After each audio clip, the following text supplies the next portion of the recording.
Rĩrĩ gĩthurano kĩnene gĩtanyĩtwo gũtabanio mwaka twerekeire, ateti nĩ manjĩtie kwĩbanga na kwĩmathĩra ngumo mbere ya gĩthurano. Wa ica ikuhĩ kũrika kĩharo-inĩ gĩa kũhũranĩra o-president nĩ Eliud Owalo, ũrĩa ũkoretwo arĩ mũnini wa mũnene wa mũrũgamĩrĩri wa aruti wĩra thingira-inĩ wa iregi, gĩturwa kĩrĩa anyitĩrĩire kuma mweri wa kanana mwaka wa 2024. That cometh the year 2027, I'll be submitting myself as a candidate for purposes of the presidential race in the elections for purposes of the presidency of the Republic of Kenya.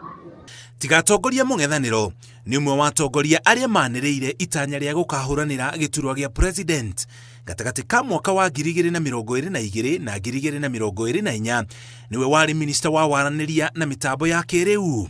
Ona gũtuĩka aumĩte gĩcigo-inĩ kĩa Nyanza kũrĩa kĩama kĩa ODM kĩrĩ hinya na ngumo, araiguĩka ta ataiganĩire na ũrĩa kĩama kĩu gĩkoretwo gĩgĩterebwo, akiuga ũteti wa ciama nyingĩ nĩ wagĩrĩire kũhĩmbĩrio guothe bũrũri-inĩ. Our 2010 constitutional dispensation espouses that we have multi-party democracy.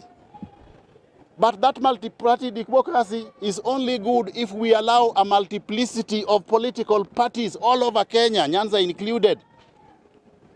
We cannot be in a multi-party era, then we continue subjecting the people of Nyanza to a political monolithic, where one political party has got monopoly power and is lording it over everyone else.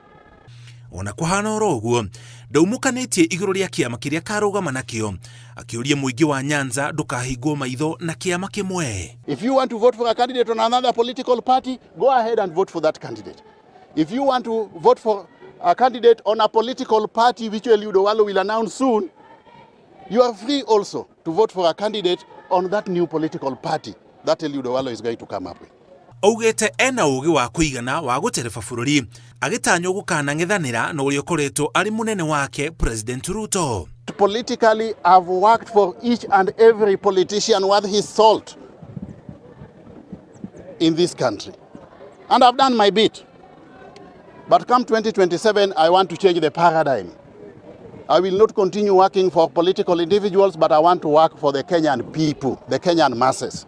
Ona kũhana oro ũguo, gũtiga wĩra gwake nĩ kũrurumũrĩte ciũria, tondũ kũringana na watho, abithaa wa thirikari ũrenda kũhũranĩra gĩturwa gĩa ũteti agerire gũtiga wĩra mĩeri 6 mbere ya gĩthurano kĩnene.